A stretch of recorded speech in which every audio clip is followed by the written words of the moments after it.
All right, hello, Snowflake Sports podcast fans. It is April 13th, 7:06 Eastern Standard Time, and I am uh, joined by first-time guest and the only other Toronto Raptors fan I know, Conor O'Sullivan. How you doing, Conor? I'm doing great, Dan. How are you? Yeah, I'm doing splendid. It's week 4 of quarantine, so I hope everyone's inside. So right off the bat, though, this reported, I think, about 2 hours ago, maybe even longer than that. But Shams reported that Karl Anthony Towns' mother has passed away, and he's been very vocal about it. I think this was even like 3 weeks ago where she first got it, and everyone he posted the video of like what she was doing with the ventilators and stuff, and it's just I don't know, it was just really sad, and I hope that everyone kind of stays indoors and really follows this quarantine and listen to the governors of your states instead of the president that we have right now. I don't know, Connor, if you have any other thoughts to Kat's mother passing away. But... Just my condolences to Kat and his whole family. That's. Oh, I mean, I remember following the story when his mom first got sick, and I mean, imagine the access to care that she's afforded because her son plays in the NBA and makes millions of dollars. Like this coronavirus is not messing around. Like, just to reiterate what you said, yeah, stay inside. This is a very dangerous disease. Yeah, exactly. But what we're going to do this week is we're going to go through the Raptors 2019 championship run because it's remarkable and has so much ups and downs, and we're just going to go through every series and kind of reminisce about that. Then we're going to talk a little bit about the Rudy Gobert, Donovan Mitchell feud, which is still talking about the coronavirus and how that went down. And then we're going to end it with the Wisconsin primary debacle and Bernie Sanders dropping out of the presidential race. All right, so we're just going to get it started with the Orlando Magic series. I don't know what your thoughts were on game one or just after game one, but I just thought in my head oh my god, here we go again. This is a team that we can easily beat, and we already lost to them. We can't win a game one. Kyle Lowry gets 0 points.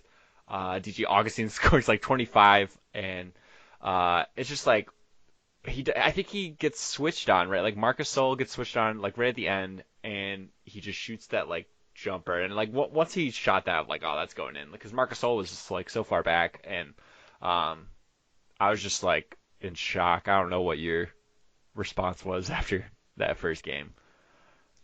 Well, Dan, it was similar to yours. I was definitely rolling my eyes and going, "Oh boy, they did it again. They laid another egg."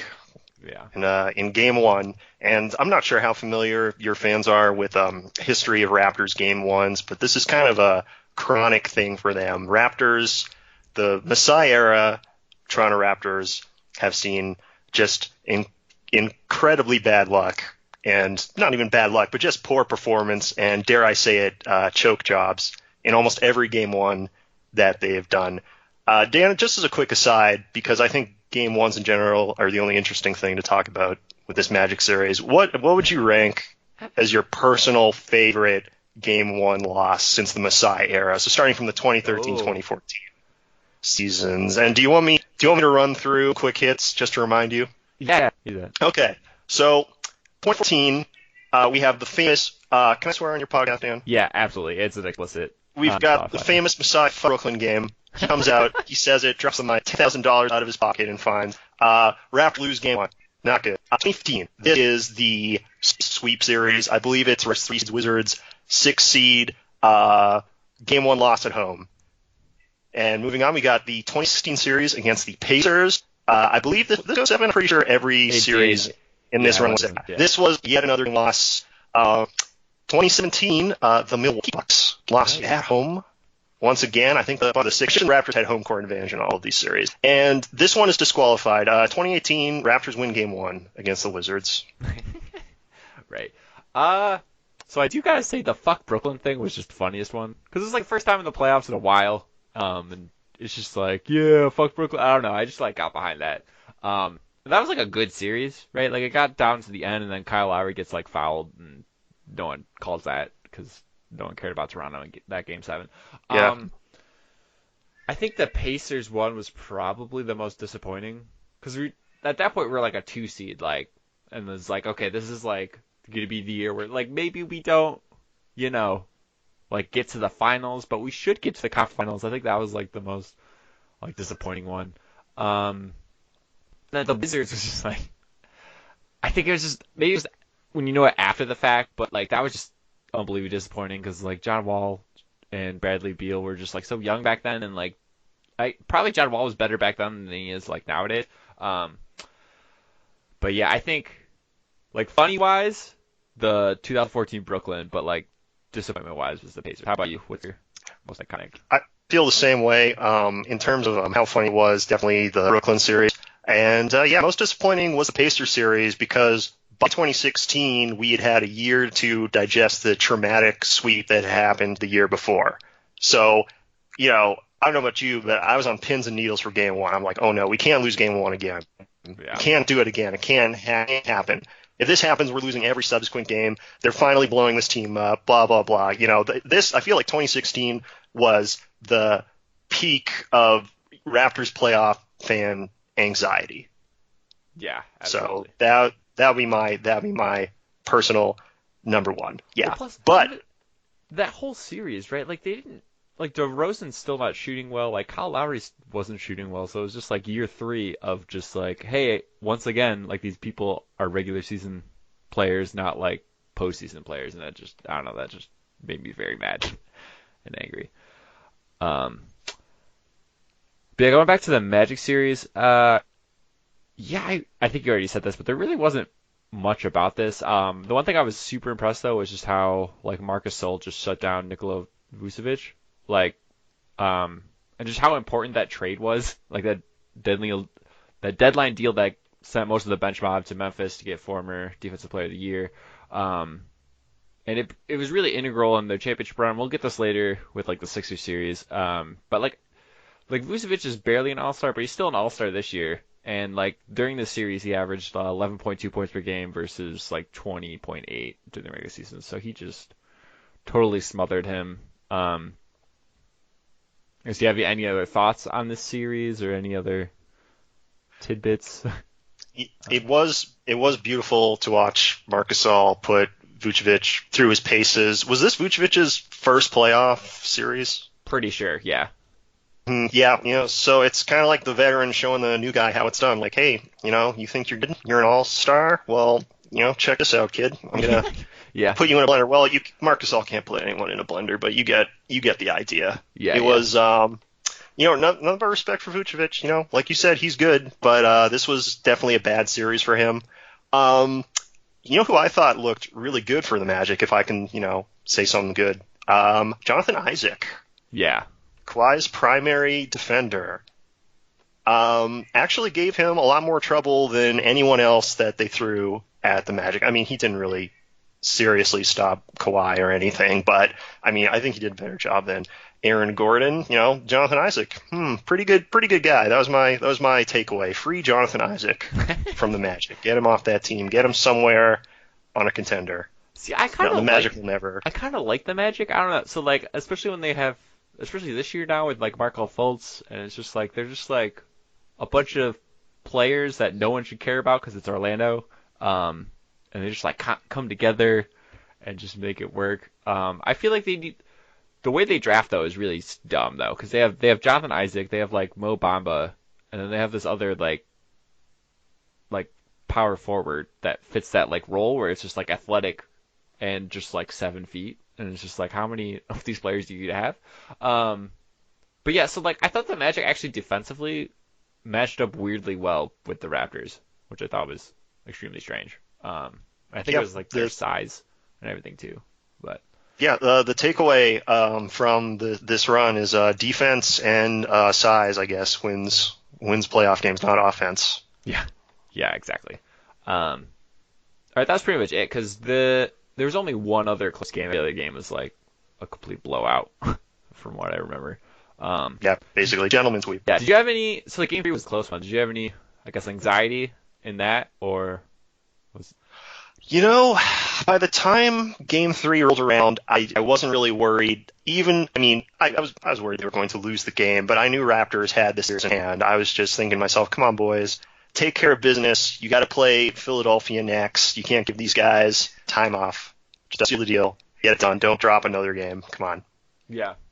Yeah, I agree with that. And it's just, I felt like that's a lot of the reasons why they got stuck with like LeBron, because LeBron would just sweep all these series, and then they'd get Toronto, and he'd have so much rest, and then Toronto would play like this 7 game series grueling test, and they just get smoked. And I want to say it's a decent amount of that was rest, but it's like LeBron is one of the best players ever. So, but yeah, moving on to the Sixers round 2 series, which is Oh boy.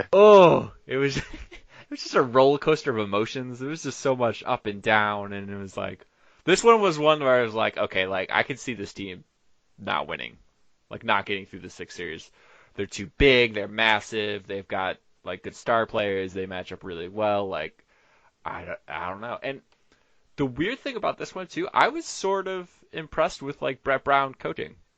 I don't know what your thoughts were, but like I just weirdly kind of liked him in this series. Yeah, me too. I mean, he had the genius move from, I believe, game 2 onwards. He switched Embiid onto Kawhi.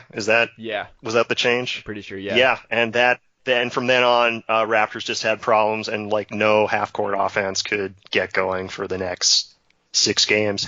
I remember after this series was over, and even like during this series, during like the blowout wins that the Raptors had, Philadelphia Twitter would be going, "Oh, fire Brett Brown, fire Brett Brown." I don't think Brett Brown was the problem here. I think he's a good coach. Yeah. Also, I think that I lean this more to the NFL, and I know you don't really watch the NFL that much, but like, there's a lot of good, like, decent coaches that like you probably could maybe like could get a better one, but there's so many bad coaches too, and I feel like that's kind of prevalent in the NBA too, where it's just like, who's it, the Boylan, the Bulls coach? It's just like god awful. Oh God. Yeah, Yeah. and there's so many other bad ones. I feel like Brett Brown is like he actually makes weird adjustments. So like, I guess the Sixers they used to run a lot more pick and rolls with Ben Simmons like last year. Um, I assume Ben Simmons and like Embiid, but then they switched it with Jimmy Butler, and that makes more sense because like Jimmy can actually shoot, you know. So like I don't know, I thought he did that well. Like I think when they made that switch with Embiid, like they put Ben Simmons on Kawhi too, and Kawhi, I mean he still did his thing, but like Ben Simmons should be a defensive player of the year at some point. And this was just like it was a super weird series because there were a decent amount of blowouts. But like so game 4, they're down 2-1, and this game is just like so tight. It goes back and forth. I forget exactly who was doing well the side, but like the one shot I remember, I think the Raptors were up by 1. I think with like a minute to go or something. Kawhi hits this like 3. It like doesn't look going. And the way that Kawhi shoots 3s is so frustrating because like a laser, like there's no like, up to it or no arc. There's no arc at all. And it's just like every 3 you think it's going to hit the front of the rim. yeah, exactly. And it's just like oh this isn't going in, and then he clinches it because like if they lose that game, they're down 3-1. Like it's just like how are we gonna win 3 games straight against this team? And they clinch that, and I don't know what your thoughts of this game were, but Yeah, I mean the standout play is Kawhi shooting that 3 and shooting it in not exactly in Joel Embiid's face, but Joel definitely got the contest on that one. That was the second hardest game to watch I've ever watched live. yeah, that's true. That was a tough one. My normal thing, because like any Raptors fan, I have a ton of playoff anxiety. My normal thing is like when things are getting really rough, like I can't just sit there and watch. Like I'll lose my mind. So that game, while he was going in the background, while Kawhi was like getting ready to pull up, I'm pretty sure I was like sweeping or picking stuff up or cleaning my apartment or something with the game on in the background. Just like, yeah, okay, the game's on. I can't look. So that's mostly what I remember from game 4. Just like you said, this just felt like pulling your teeth watching these games. Not the blowout games, not the blowout loss games, but the ones that were really close felt like, oh my God, my heart can't handle this. Yeah, absolutely. So and then I think so. The next game, Game 5, that was the one they blew them out. And this was the because I forget it might have been because Game 3 was the one that like Philly blew them out. Um, and that was when Joel Embiid was doing his airplane thing, and then like Hmm. like the Raptors were killing them, and then all the fans were doing the airplane thing, and I just love that. I love when there's like beef, and like I think this had a good beef series, but like a Philly like Milwaukee series would have like incredible beef just with like Giannis and Joel. So you indicated that you had this was the second most anxiety you had. Can I just guess that Game 7 was the most anxiety that you've ever had of this series? That would be correct. Yeah, because I would also agree with that. Um, so let me. So where were you? What were you doing? I guess this game, um, Game 7. I'm pretty sure I'm pretty sure I was so anxious that I actually had the vacuum on so that the noise would also be drowned out from the game. And I think every crumb in my apartment had already been picked up, but I was just going over it again just to be thorough. Um, I think I was a few seconds away from going, oh, I haven't checked the light bulbs in a while. I should check the light bulbs. I should clean the gutters of this apartment that I rent and I don't own. I should. Plunge the Oh toilet. boy, that's Yeah, yeah, exactly. gotcha. Yeah, that's mostly what I remember from this game. They were just entire ugh. But yeah, I mean, what can I say? I lost my mind. I lost my mind when the shot went in, man. I know that's what we're getting to. It was Maybe the most incredible shot. yeah, absolutely. It was like I know people said this. It's already been like, well, I guess it's almost a year. This was probably more like mid-May when this happened, but like it's like the longest shot of all time, especially like live. It's just like, and there's just so many different ways of watching it. At least as like from a Raptor fan standpoint, like because it goes up and you're like, oh, that's short. Like there's no way that's gonna go in. Then it hits once and like when it hits that initial bounce, you're like, there's no way that's going in. And the second one, it's like, wait a second, Yeah, like why is that ball still on the rim? And then when it hits like the third time, you're like, oh my god, that's going in. And then it like just drops and like Toronto goes crazy. And then there's that shot of like Jurassic Park and everyone's going wild. And it's just like so stressful leaving because like if they if they went out again for like the second round, they made this blockbuster deal and they just could not get through the Sixers. Like, that would have been so bad. Like, like all they would have yeah, done, and it's just, oh my god, it just relieved so much stress when that happened. Um, yeah.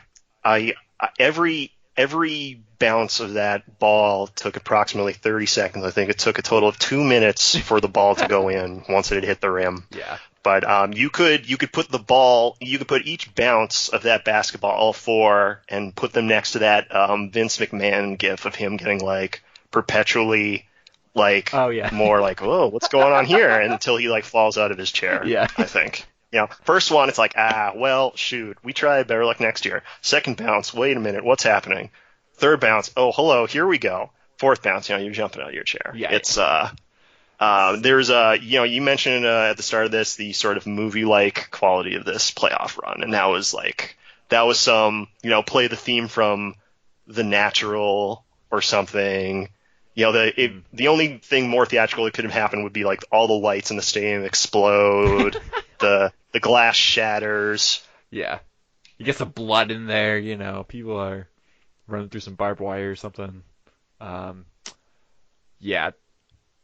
So, what was I gonna say?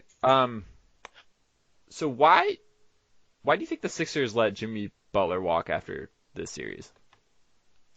Oh my gosh. Well, the Sixers, I mean, they were, you were just talking about the what if the Raptors lost this series, right? I feel like the Sixers had a weirdly comparable arc to us before that playoff series and after it, in that, well, not after it, but before it, they also sort of went all in, right?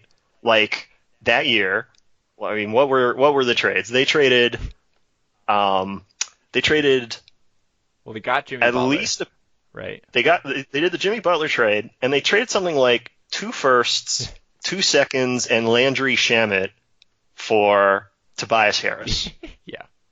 So that's if you're trading like picks plus like a promising young rookie who proceeded to tear up everything like in LA, because I believe that was a Clippers trade. Yeah. Yeah, they're all in. They're all in. It was exactly the same as the Raptors. The Raptors traded, DeMar and a pick to get to pick up a couple guys from San Antonio you might have heard of. They did the Marc Gasol trade, so they're all in too. So really only one team can advance, and the other team's going to get the short end of the stick. And unfortunately for Philly, they had 4 bad bounces, and now they were like looking down the gun. I mean, I don't know their exact cap situation, but I'd like to think they would have re-signed Butler if they could have. Did they really let him walk? No, so I kind of loaded that question, but like it sounded like he didn't want to be there. And so he was on JJ Redick's podcast, I think like 2 weeks ago, because they were both like on the Sixers at that point, and they kind of talked about why he left. And supposedly there's like a game where they watched tape. It was like JJ, Joel Embiid, Ben, and Jimmy, and then like Brett Brown, and like this is like right after he gets traded, or maybe like a couple weeks or so, and they're just like clicking through film, and no one's saying like a word, like nothing's saying anyone, or no one's talking to anyone, no one's like leading any direction. They're just like literally just like watching film, and like Jimmy's just sitting there like, what? Like, why is there no like leadership on this team? And he didn't want to, like, he was very vocal, leaving Minnesota, that infamous like practice where he just like chewed out Cat and like Andrew Wiggins and that stuff. He didn't want to do that again because like the media was so on him of almost being like an asshole and everything. So like he wanted. Yeah, you kind of cement your reputation as that guy if you do that 2 times and for 2 teams. Exactly. Yeah. So he kind of just like sat back and just didn't really deal with it. But I think it just kind of grew. And he didn't know where the leadership was, and that's kind of why he left. And that's why I think they're like, okay, so we traded all this for Jimmy Butler and Tobias Harris. Like, we need to at least keep Harris, so that's why they extended him. I don't know about you, but watching the series, like every time Tobias Harris shot it, I was like, yes, like please shoot. You're probably gonna miss. I feel the same way. Yeah. There are guys who you absolutely don't want to have the ball in their hands for like the final shot, and Tobias Harris is like, no offense to him, he's a good player. He's like the opposite of that. I'm not saying he's unclutch, but it's just like, oh, okay, I'll take it. Yeah. Like, who would you rather have shoot the last shot? I mean, the only other guy would be like Simmons takes the last shot of the game, I guess. Yeah. And I don't think he would Tobias probably pass it. Yeah. Like Tobias would actually. I'll tell you, the last 3.5 minutes that Jimmy Butler played as a Sixer. I mean, I rewatched the whole game before this podcast, just like refresh myself about it. It's on YouTube for free. Go watch it if you haven't, folks. It's a great game. Mm-hmm. Definitely a defensive, not a lot of scoring, but a lot of cool defense. But I don't know if it was a combination of their offense just being out of whack and they're tired, or the Raptors just locking in. But the Fleet hit the 2-second shot clock 3 possessions in a row. They did not get a shot off. They had like one official 24 seconds and then 2 turnovers because there was like a second and a half left and they panicked. Like, if I'm Jimmy Butler and I'm seeing this happen, yeah, I mean, I'm kind of thinking, okay, how far can this team really go if I'm super competitive? Yeah, that's very true. That's got to leave a sour taste in your mouth. Fun. Let's do a little quiz. Let's see how well you know your salary caps. I've got some figures in front of me. For this season, for the 2019-2020 season, who is the highest paid player for the Philadelphia 76ers? I think it's Tobias Harris. It has to be, because I think it. Yeah. That is correct. Tobias Harris, $31 million. Who is the second highest paid hard, I player? think Simmons is still on his rookie contract. I'm pretty sure Embiid is too, so. Wow, like who else? Oh, Richardson? Maybe? Josh? He's a good guess. Al Horford. Right. Oh, my God. Got $28 million I forgot this he's on season. that team for a second. Wow. That's the problem, isn't it? And followed by Joel Embiid, 27.5. So yeah, the Sixers after that series have kind of done the dark mirror bad universe of the Raptors, because the Raptors had this playoff success, and the Sixers had to try to keep together what they could and run it back. So, like you said, they don't get Butler. They have to re-sign Harris to a lot. They can't keep JJ, so they have to go out and get shooting. I forget who they got. Robert Covington? No, they got him in the. No, they got him and then traded him away to get Jimmy Butler. Yeah, but their big. Yeah, I mean, their big get this season was Al Horford, and he's just didn't look himself all season, and then they got hit with all these injuries, and now there's locker room trouble, and they cannot win on the road. It's impossible for some reason.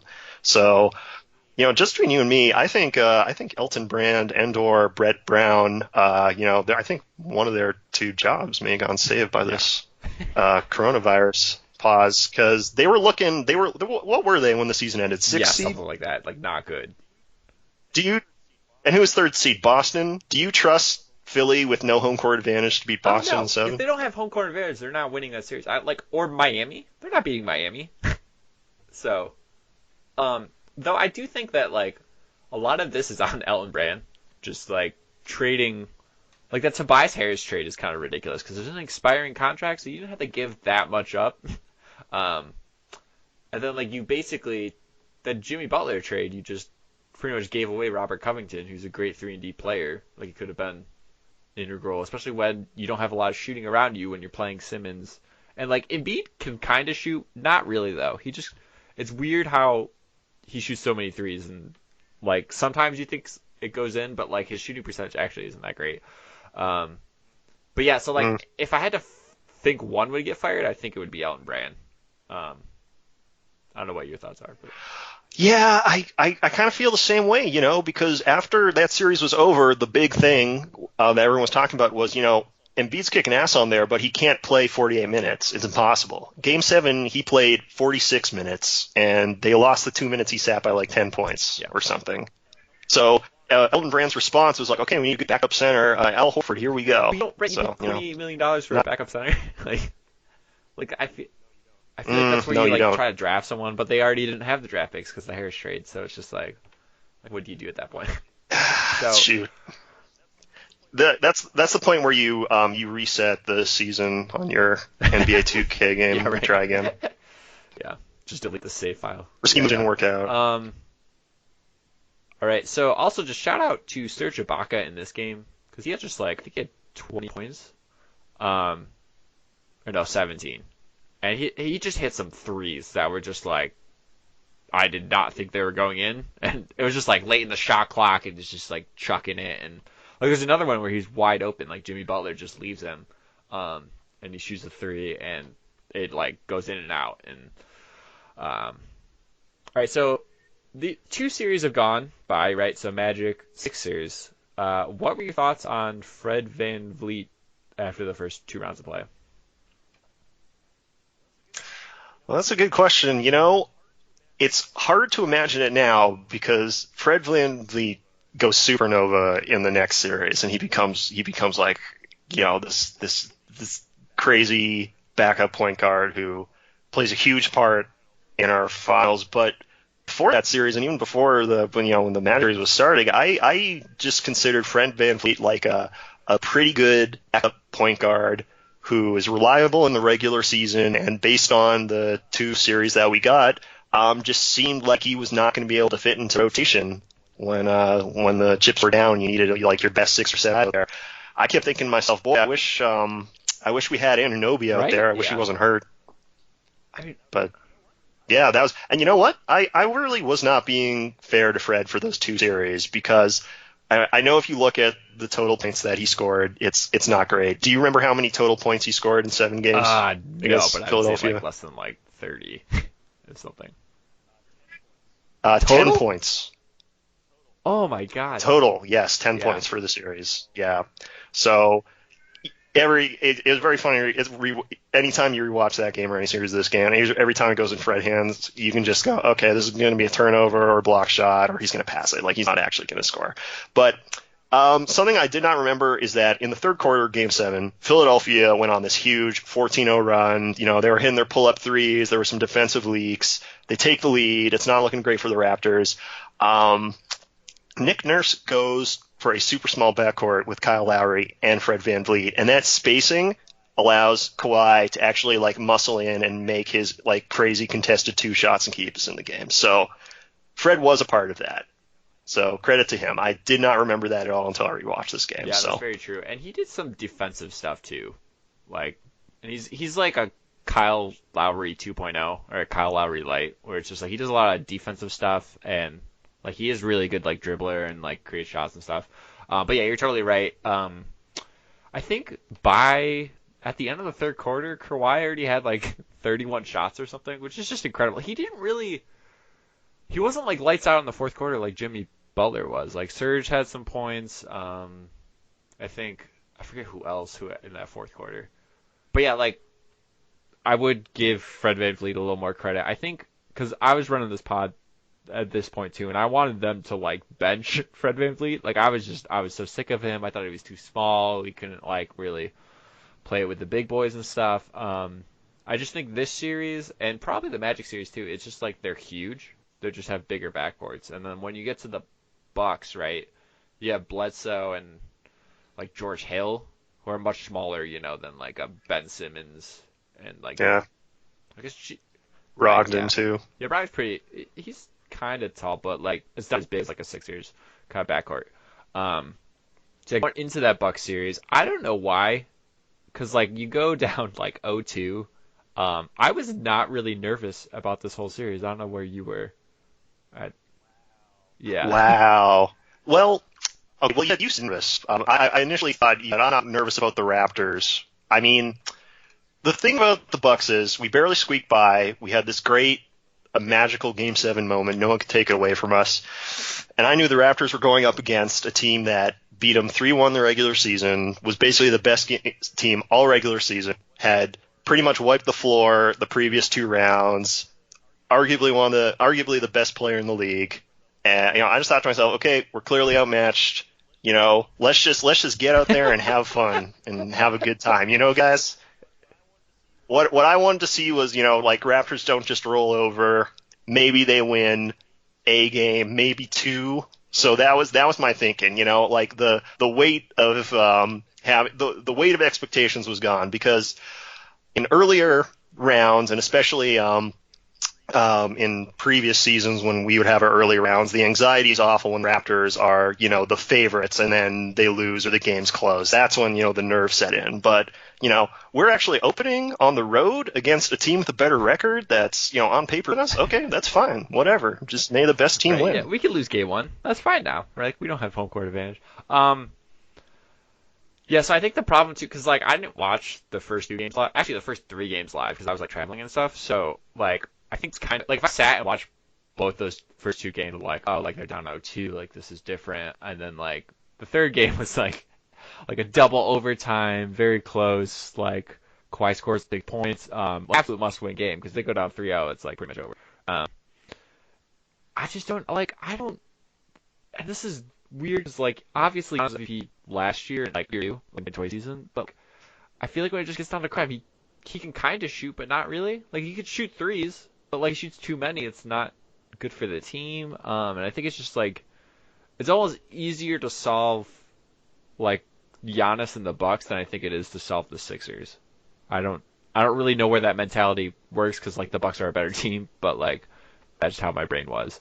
But really, like it was a tale of two series because Nick Nurse puts Kawhi Leonard on Giannis and he pretty much like shuts him down. And like so Game 6 was like just a ton of fun. Because they were down by so much. Like they were down 76-61 with 2:18 left in the third, and they just absolutely took over. And like Kawhi had that crazy dunk over Giannis, where like Kyle Lowry kind of pushed him off. Oh yeah.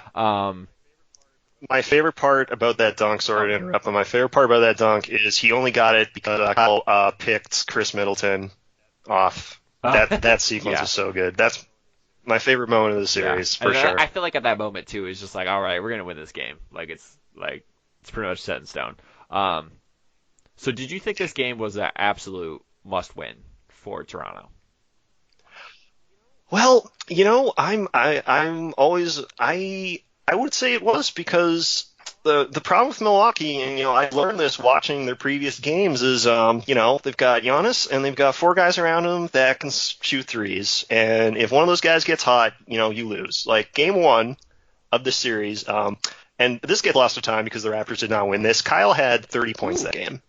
And I really thought, wow, this is like the best we could possibly play. I hope we win the game. But we didn't because Rick Lopez got out and scored like 28 or 32 or something. Like he couldn't miss a single three-pointer that he took.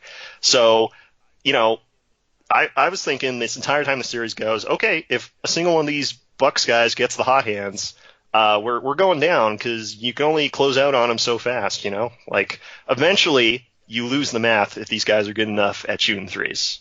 So I was thinking, yes, please put these guys away because there's definitely like a solid chance that the Bucks can win Game 7. I just didn't want to do another Game 7. They had one 2 weeks ago. We don't want to do it again. Plus, like a Game 7, like not at home. And I think Bucks fans get a bad rap. I think they have great fans, and they get loud. They have like and a lot of fans have copied Jurassic Park, but they have a good like outdoor stadium kind of venue thing for their fans. Yeah, who's their like rapper who sits courtside? Who's that guy? I can never say his name. He's the Packers like offensive lineman, Bartkadi, or he's like a really famous offensive lineman, like one of the best in the game. Yeah.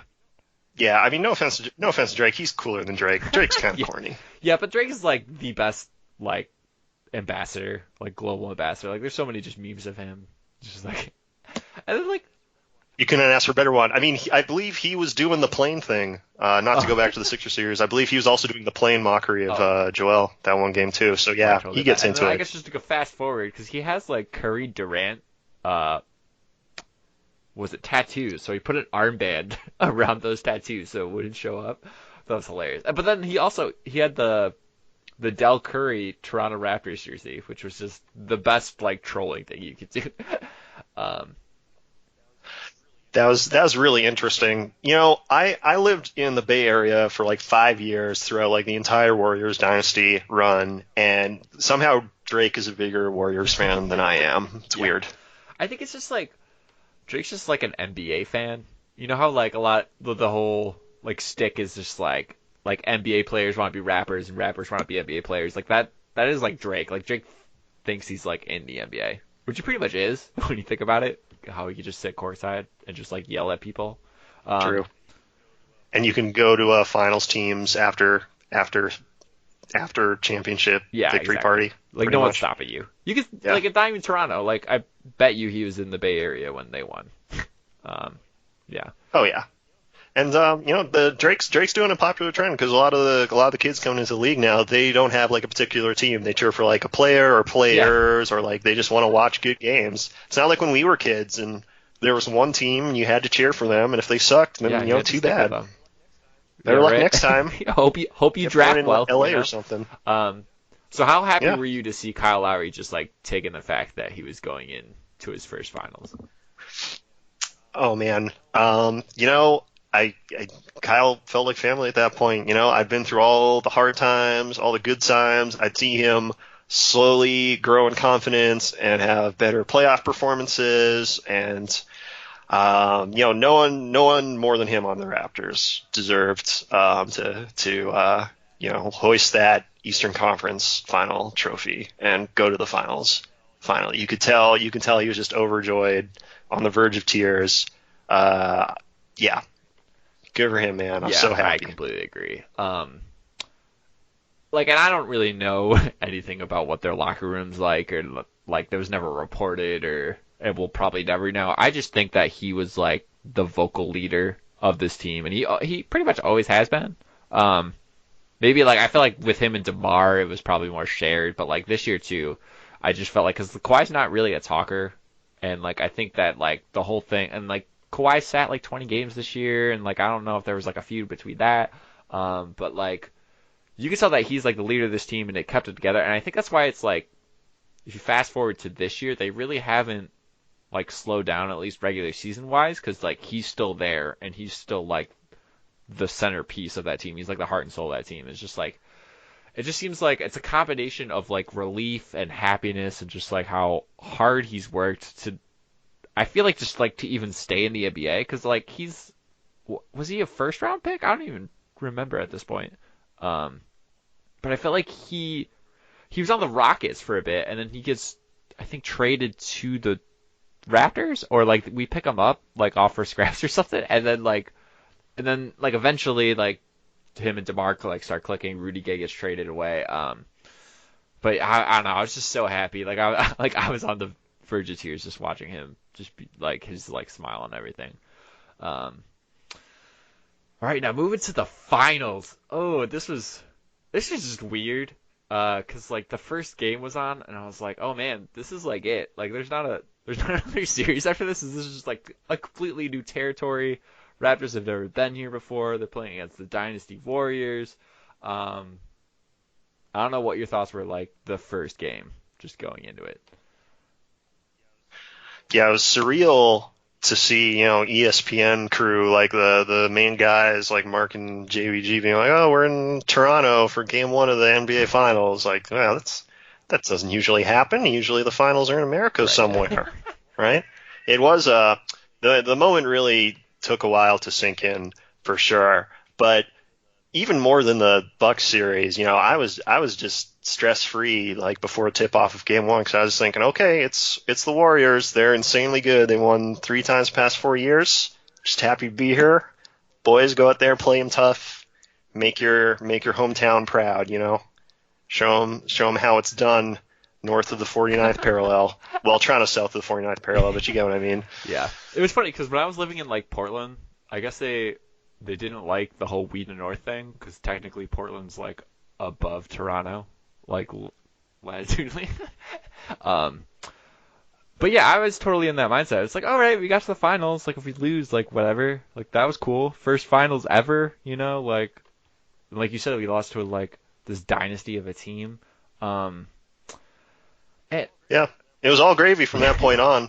And something else about the Warriors is, I'd been, like I said, I've been living in San Jose since 2013. I made friends who were all big Warriors fans, basically. So I didn't have any like animosity towards this team at all because I'd watched games with them.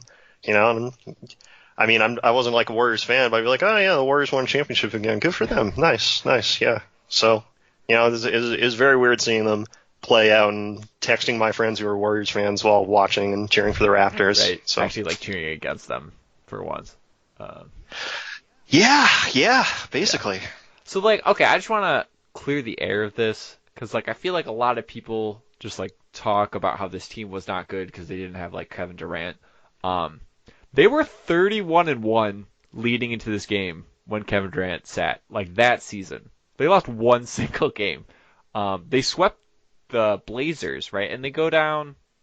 Oh, no, I think it's 2-2, and he goes down game 5 of the Rockets game, right? Do you remember? Yeah. And Yes. then first off, they win that game, and then they win the next game, and like beat the team that like everyone thought had the best chance of beating them. So like this is a good team. Like you got Clay, you got Draymond, um, like Kevon Looney was playing pretty great. Like that playoff run, I don't know. It's just it's just so frustrating because everyone's just like, oh, they point to KD, and then like obviously like Clay gets hurt. I think game 3, so that I thought was more crucial to the Warriors' chances of winning. Oh, Um, Clay went down game 6, man. He went down in the no, last but he was game. injured, right? Because I went to. If anyone does not know, Connor and Kelsey live in Albany, so like I went to Albany to watch Game 4. He didn't play Game 4.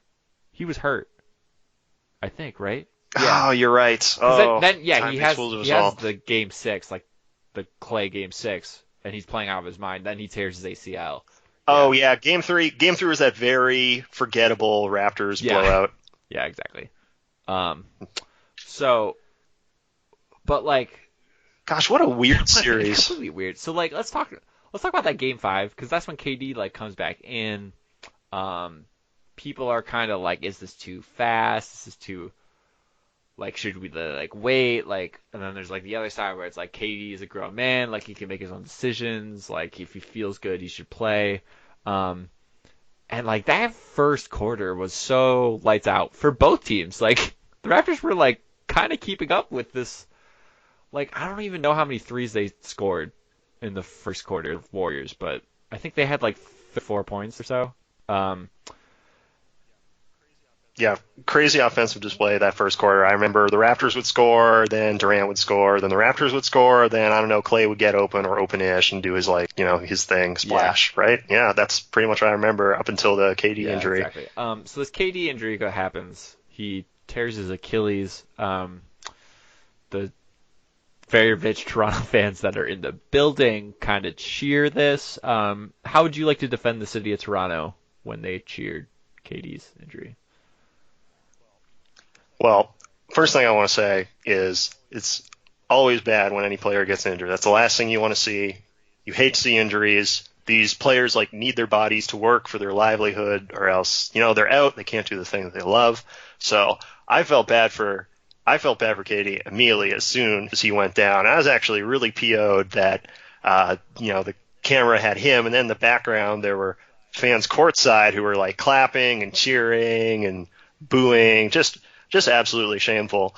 I would like to have seen what the reaction would have been like in the Upper Bowl, or what it would have been like. I don't know.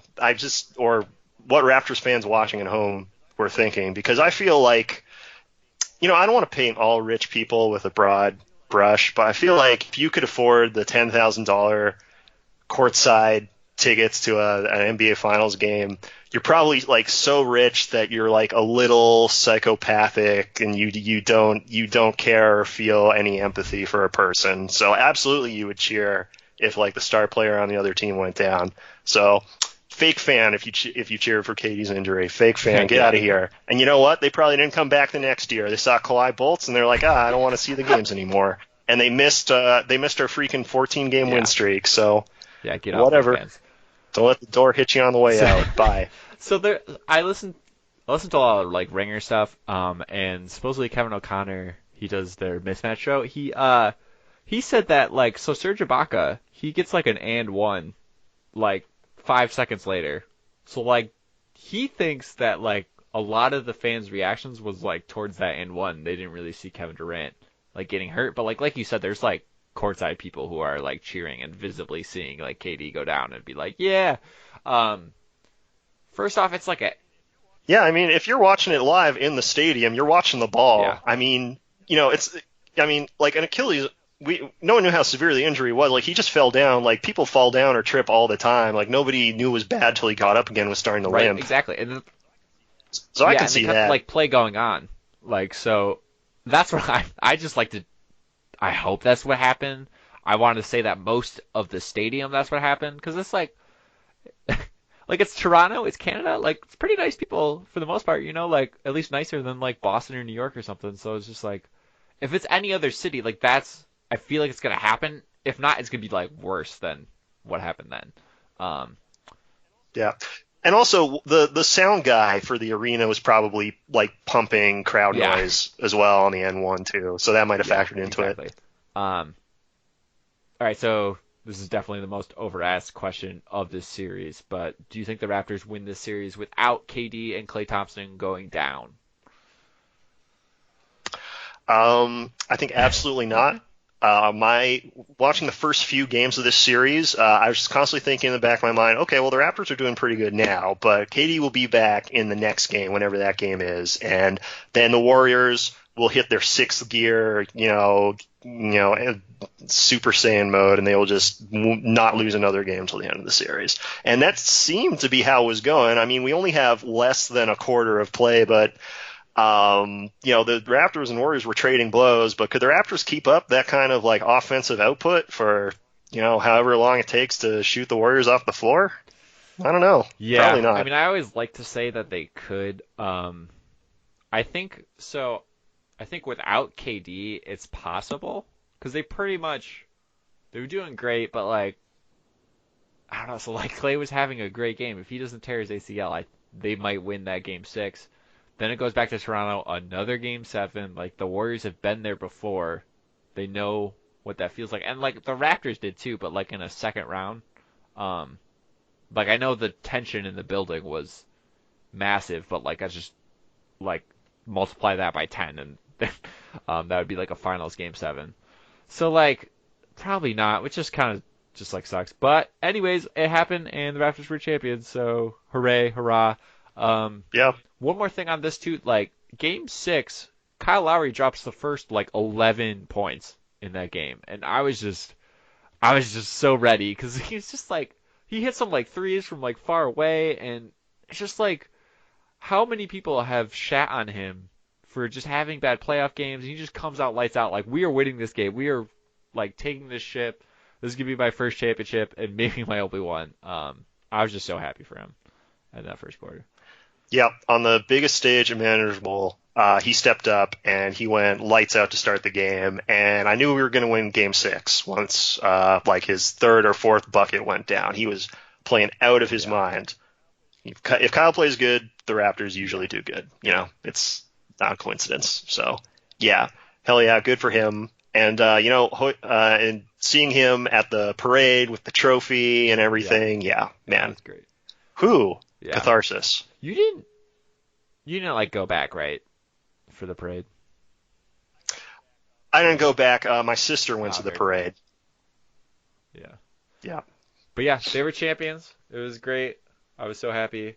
One of the best days of my life was like the day after they won. Because there's just like they kept talking about it, and there's just so much like YouTube things you could watch, and just like oh yeah, the parade's coming, and just like I don't know, it was immaculate. Um, Yeah, it was special, man. I'm never gonna forget it. I'm never letting go of this championship. we We got one. yeah. That's it. Die happy. We got the jerseys with the little yellow tag Yeah. on the neck now. So Got the banner we've got the thing on the Yeah. Raptors. in Scotia Bank Arena. So do you still call it Air Canada? I'm just curious. Yeah. Yeah, I mean they changed the name to Scotia sometime in like after I left for San Jose, so I just never got used to calling it that. It's the Air Canada Yeah. Center, man. Air Yeah. Carter. You can't not call it the Air Canada It's Center. basically it's like Bills. They got this the owner died, so then he sold the team, and now they call it New Era Stadium. But it's Ralph Wilson Stadium. Like no one, it's the Ralph. You go to the Ralph. You go, Yeah. Ralph. All Yeah. right, so moving on to Rudy Gobert and Donovan Mitchell had a little feud. So it sounds like Donovan Mitchell is still mad at Rudy Gobert for supposedly like touching all the mics and just not believing this whole like COVID-19 thing. Yeah. I got to tell you, every passing day, that whole like, oh, I'm going to touch all the mics thing just looks stupider and stupider and stupider. Yeah, it totally does. So Yeah. do you think the Jazz try to deal Rudy Gobert? I mean, I hope that the rumors are not as true as they say, and that something can be worked out. I mean, it's Woj though reporting this, but if I'm okay. When you say making, am I like the GM of the team in this case, or am I like an opinionated fan calling into a sports radio show? Because if I'm the fan, then I need to assess this deal like morally, like who's right and who's wrong. And Gobert's in the wrong because he was touching everybody's stuff with freaking coronavirus on his hands. So absolutely, his poetic punishments should be get him out of here. But I don't know, man. I don't know about you, but if I'm strictly thinking from like, who would I rather keep, Gobert or Mitchell? Mitchell's out the door. I'm sorry, Yeah. he's gone. Yeah, Yeah, I think you hit the, and you know what? I'm going to say this. Mitchell isn't even the second best player for the Jazz. So who then? I would take Bojan over Mitchell, man. He's good. Yeah. Okay. I was gonna, and you know what? You know who could sneakily just like slot into that guard space? He was doing pretty good before the season got canceled. Jordan Clarkson. Oh, was he really? I don't watch enough Jazz games, but was he really playing that well? Or... He had like I remember this because like somebody was writing an article about it. He's like, hey, yeah, last 12 games or so in February. So I mean, it's February. I mean, it doesn't matter. But it's like, yeah, Jordan Clarkson, pretty good true shooting percentage, getting some good numbers out here. Showing that he's got the stuff. So, if they had to send Mitchell away, there's a guy ready to step up. Right. All right, can I like zag with the whole Rudy Gobert microphone thing? So I felt like, and maybe it's just like we're massive NBA fans. Like when he did it, he kind of like stopped the world. Like I felt like the moment that like they stopped that game, I was like, oh shit, like this thing is for real. Like this is like a Wednesday. Um, I think it was like 4 weeks ago or like mid March or so. They canceled the NBA. Like the NCAA tournament was still going on. Like NHL was still playing. Premier League was still on. Like this started the NBA to cancel their season, which pretty much started everyone else to cancel their season. I think that's when everyone like was like, oh, we need to like stay more inside, take this more seriously. So like, thank you, Rudy, for doing that. Because like, if he doesn't do that, right? Like they play another game, they play the next games the next day, and like maybe the next, like you don't even know when the first professional player gets it. So like, you have those other games with multiple crowds, like you don't even know how worse this could have been. Um, Yeah, thousands of people packed in trying to yeah, get in. exactly. Yeah, Um, yeah. Rudy Gobert effectively canceled yeah, all sports, and that was Wednesday, March 11th. That's when it was really starting to get serious. That was when it was like, don't travel, don't go outside, and then a couple of days later, all businesses is closed, and like states started just shutting down one by one, essentially. So yeah, that was it. That was the what you call, that was the right. decision point So of the whole thing. yeah, So yeah, in a way, is was he the hero we deserved the ultimately? dark white. We I wouldn't. That is a joke. Joke. I would not call him a hero for like touching everybody's yeah, face while he had coronavirus yeah, on his yeah. hands. But I'm with you. I would rather have Rudy Gobert. I know he gets like when they play the Rockets in the back two playoff series. They play him off the floor, but like he's still a defensive player of the year. Uh, I still think Donovan Mitchell is better than Boyan. But I'll give you it's like a tight race like between the two. I don't know. This is just like stupid, but I just like his like swagger and just like the eye test of Donovan Mitchell. And it's just like the whole. I think it was just back to his like rookie of the year case. Like Ben Simmons was in the league for a year and didn't play, and then he's all of a sudden like a rookie. He still gets like that whole knowledge, and I was just on that Mitchell bandwagon, and I think I just really haven't hopped off that yet. No, I agree. Fake Yeah, rookie of the year, Donovan. He's only technically a rookie. Disqualified. Donovan's actually rookie of the year that year. Sorry, yeah, sorry, Ben get Simmons. out of there. Um, all right, I think we're gonna move to the political side of this podcast. So Wisconsin. Oh boy, stick to sports, Dan. Yeah, man, you can't talk about politics. It can get all weird and tense when you're talking about things that affect people's lives and actually have impact. Um, Yeah. Uh, According to Oxford, sport is defined as activity in which an individual or team competes against another or others for entertainment. Now that ain't politics. I don't know what that's is. true. All right, I like that. Good job, Oxford. Thanks, Connor.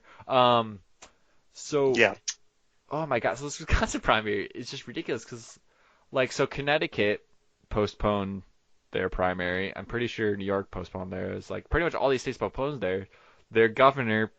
Yeah, Louisiana. yeah, that too. And Wisconsin postpones theirs. Then the like Republican Senate says that like, or I think the Supreme Court says it's unconstitutional to the executive order. And I think even before that, he tried to bring like the Senate and the House in, or um, to like vote on it, and they opened and closed it in like matter of seconds. So he had no way of actually doing it. Um, and then it actually like happened. Like they went to all the way to the Supreme Court. The Supreme Court like voted in favor of them to have this primary during this coronavirus where people are risking their lives like just to vote. Um, and like the mail-in process where it was just like they didn't have enough like they didn't send out the ballots in time, and then it had to be postmarked on that Tuesday or else it didn't count. And it's just like all these things are just like, how is it not so obvious that the Republican Party is just trying to suppress voting? And just like how like maybe people who are like sit on that side like want less people to vote so that they win. I don't know. It's at this point it's so obvious that it's just like unbelievably frustrating. Um, Yeah, I mean, I hate to use this phrase because it is overlooked, but this Wisconsin primary debacle is just mask off in so many ways for not only the Republican Party, but like just like the primary process in general up to this point. I mean, so thank you for mentioning the Supreme Court ruling. That's the Wisconsin Supreme Court. Um, Something like less than a week before that they ruled that it's unconstitutional, blah blah blah. This primary voting has got to go ahead. People have to like stand in line next to each other and cough on each other and touch the same pens or whatever. They passed like in the Supreme Court like law office. They're like all non-essential people stay home, and if you come in, stay 6 feet apart from each other because there's an infectious disease. Like work from home if you can. So these pieces of shit absolutely knew how bad this virus was and how infectious it was, and they were like, oh no, well, the governor's trying to cancel the primary at the last minute. No, all you go out to vote. It's politics is so abstracted from reality because it all just seems like people debating on C-SPAN and like bills getting passed, but politics is like life and death. Like the decisions that federal and state governments make determine like who lives and who dies.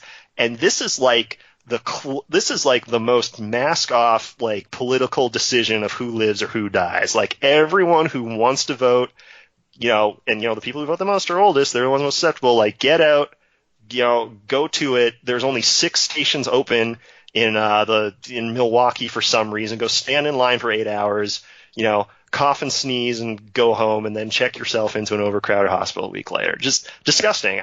This is a close to that you could get to murder without it actually legally being murder. I think honestly. Yeah, for sure. I 100% agree. You hit that on the nail. Nail on the head. Like so, like with Milwaukee too. I just want to bring up like they normally have 180 polling stations. They had 6 open. Like, do you know how ridiculous that? Like, no one wanted to work these. Like, who would want to volunteer their time to work on one of these primaries to like do all the voting and all this stuff? So you're gonna have massive lines. You're gonna have more people exposed for longer amounts of time, and it's just wild. Yep. Every one of these primaries that went ahead to had dog shit turnout. Florida, awful turnout.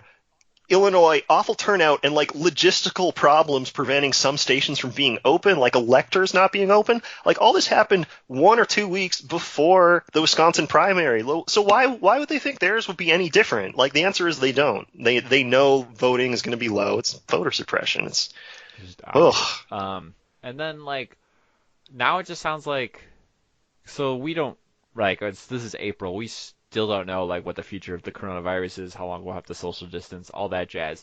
So like I don't know. So when I lived in Oregon, it's all mail-in voting. Like you do not go to a polling station. I don't know what it's like in California. Is it like do they have polling stations? Is it all mail-in voting? California has polling stations, but you get your ballot Gotcha, mailed okay. to you. So like yeah, so like you can't like go and like vote somewhere. You just have like they have little uh like post office things that are locked in like libraries and like public, buildings, and you just like throw your vote in there. And like when you look at the stats, like it increases like voter turnout because you don't have to like say someone is working from like maybe they work 12 hours that day or something, or they can't like so the polling station closes at 8 and you don't want to wait in line or you have kids or other just like things that are going on like and I just think and it just sounds like the way that like Trump it doesn't want to have more mail-in voting because it leads to like voter fraud, and that's just I just feel like that's absurd, and that's just like their excuse every time. Like, oh, if you do mail-in voting as voter fraud, like you can't just show up with your license as voter fraud, and they just kind of hide behind that, and it's just, and I've said it before, it's just unbelievably frustrating. And then so Bernie Sanders drops out the next day, which is just kind of sad. And I think today he has officially endorsed Joe Biden, which I don't know, that's not really a surprise. But yeah, what are your just thoughts on Bernie dropping out? Yeah, I mean the Biden endorsement is a surprise. He endorsed Hillary after he dropped out. I mean he's technically like an independent, but same thing happened in 2016. Like he wants the Democratic candidate to win. I've had a lot of thoughts since Bernie dropped out. It seemed inevitable, especially once the virus hit and all these primaries got fucked up. My thought is, back in early March, late February, we were 3 states in. He won Nevada by a landslide. He had a virtual tie with Pete Buttigieg in Iowa, even though that was obviously a fix. Like Pete Buttigieg, have they even finished counting Iowa? So. It is not. Like, they were recounting it, and then they wanted to count it again. He won by like a close but respectable margin in New Hampshire. Do you remember how Biden placed in those first 3 states, man? Do you remember how he did? I want to see if it's like 5th and 6th, or like 4th and 5th, one of those two. He was 4th. He was 4th, 5th, 4th. So he's. Oh, I'm sorry. I apologize. He was 2nd in Nevada. But up until South Carolina, I thought Biden was dead. He had no ground game. This is anecdotal evidence, but just walking around or driving around town, not a single Biden bumper sticker. No one has enthusiasm for this guy. He's going on TV, and he's like, he is just Grandpa Simpson from The Simpsons. He's just ranting about old stories that he half remembers that don't make sense. It's like, it just seemed like, who would want to vote for this guy? And it turns out if coincidentally, every other non-Bernie candidate drops out on the same day, and all you're left with is like the former vice president. Oh, actually, a lot of people would vote for him. So, yeah, weird. Weird. So when that happened, I kind of thought, like, back in 2016, like, I wonder if like the Republican establishment, like, if they noticed that Trump was gonna win, if they just like, it was only Ted Cruz, or if it was only like Jeb Bush. Like, Jeb Bush is more establishment than Ted Cruz, but it's just like, if they all consolidated. Because, like, Trump was still only getting, like, 30 or, like, 35%.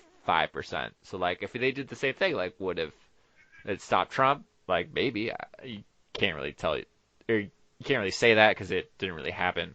But yeah, that's a good question, and it also makes you wonder if whoever's pulling the levers and like determining, like, because obviously something went on here to have all these candidates drop out and endorse Biden like within 2 days of each other. Like, if whoever is pulling the levers of power in the Democratic Party or whoever can orchestrate that, couldn't the Republicans have done the same thing? And why didn't they? I mean, I think the answer is like they were fine with Trump winning.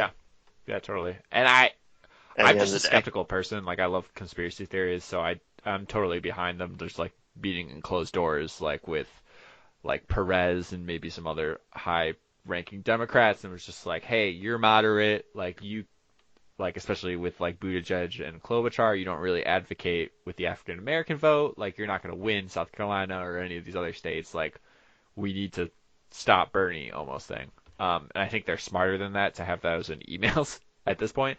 So I'm pretty sure that's what happened, and then Biden just kind of takes off, and he's now the presumptive candidate. So Yang dropped out like a week, 2 weeks before that, and he straight up said on TV when he probably shouldn't have, oh yeah, I got promised like a cabinet position for dropping out. Oh, really? So, what are the odds we're going to see Amy and Pete in Biden's cabinet? I think pretty high. Stay tuned. For sure. Oh, by the way, I lied about that political bumper stickers, not saying Biden thing. There's one window on a house in my neighborhood that had a Pete Buttigieg sticker, and like within a week of Pete dropping out endorsing Biden, a Biden sign went up on that window. So there you go. There's someone. I have not seen one. So, so because anyone that does not know Connor, you were a former DSA chair in South Bay, right? Or I was a former co-chair heading up one of the chapters in San Jose. Yeah, so I'm pretty far to the left of most of these guys running for president right now, and to the left of Bernie Sanders too, honestly. Yeah. So are you? Because you live in New York, it's a pretty blue state, and we've talked about this off air. Like, are you gonna vote for Biden, or are you going to look for a third-party candidate? Like, what's your thoughts right now?